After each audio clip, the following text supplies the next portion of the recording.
Motorweek, television's automotive magazine.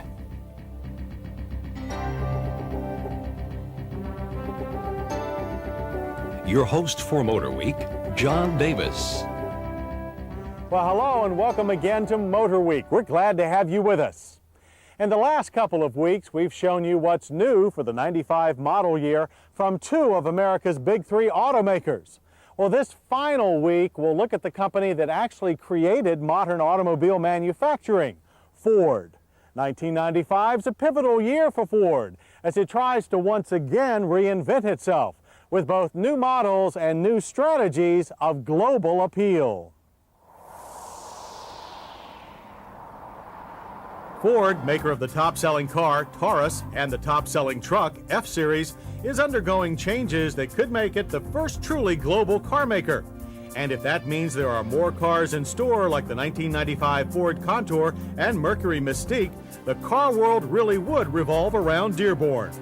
Call it World Car, Global Car, or simply a U.S. version of the successful European Ford Mondeo, the Contour and Mystique are the first cars of largely European design to be built here by one of Detroit's big three.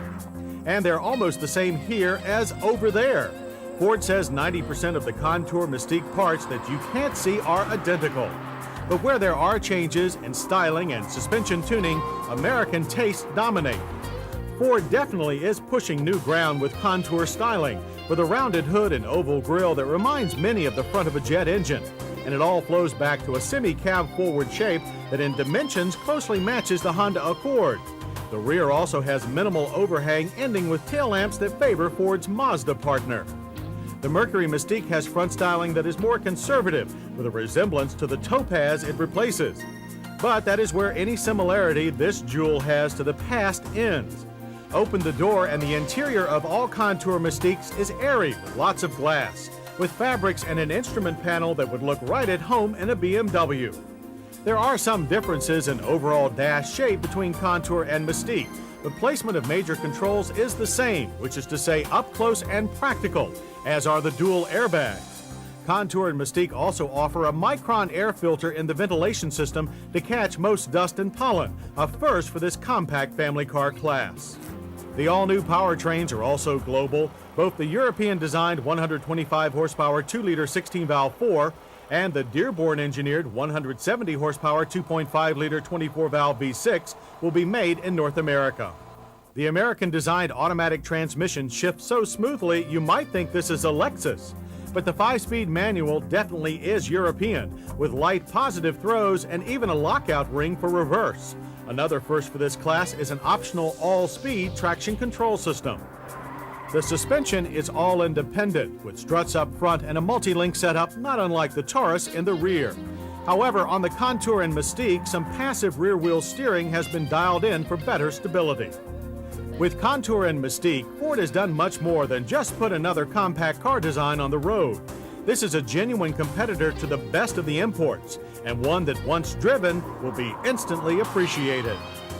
And we also think Lincoln fanciers will appreciate what's coming soon under the Continental label. The chassis is new with a front-wheel drive V8 for the first time. When it bows this winter, it will also give us even more clues to Ford's future, since the Connie's chassis is also the basis for next year's Taurus. Ford's other big 95 news is about their biggest cars. All three, the Ford Crown Victoria, the Mercury Grand Marquis, and the Lincoln Town Car, all get genteel refinements outside and a major updating inside.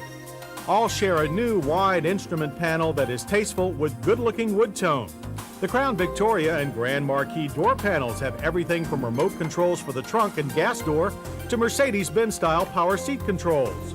Obviously, the Lincoln Town Car goes full tilt on new features like crystalline clear lens headlights outside, and on the inside, cruise radio and climate controls all on the steering wheel, plus some features we've never seen on a Ford product before.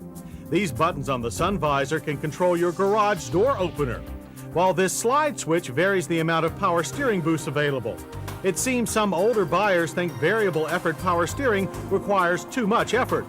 Load effort is lower too, however, with these big cars getting a trunk with a lower, wider lip. The Crown Victoria and Grand Marquis we drove had the optional touring suspension that trades little in ride quality for surprising handling, and they made us quickly understand why police departments use them for pursuit vehicles. But the public is pursuing a lot of Ford trucks, too. For 1995, changes to most lines are few, however. The Windstar minivan was all new last spring and is still fulfilling initial orders. The best-selling F-Series gets a total remake soon, so there's little new here. Meanwhile, segment-leading Explorer gets a new face, new front suspension, and a new interior with dual airbags shortly after the first of the year. Much of that interior will also be shared with a compact Ranger pickup, and that includes a driver's side airbag. So from Mustang to Mark 8, Ford Motor Company is poised to continue to set class sales records in 1995 with some of the most refined vehicles available anywhere in the world.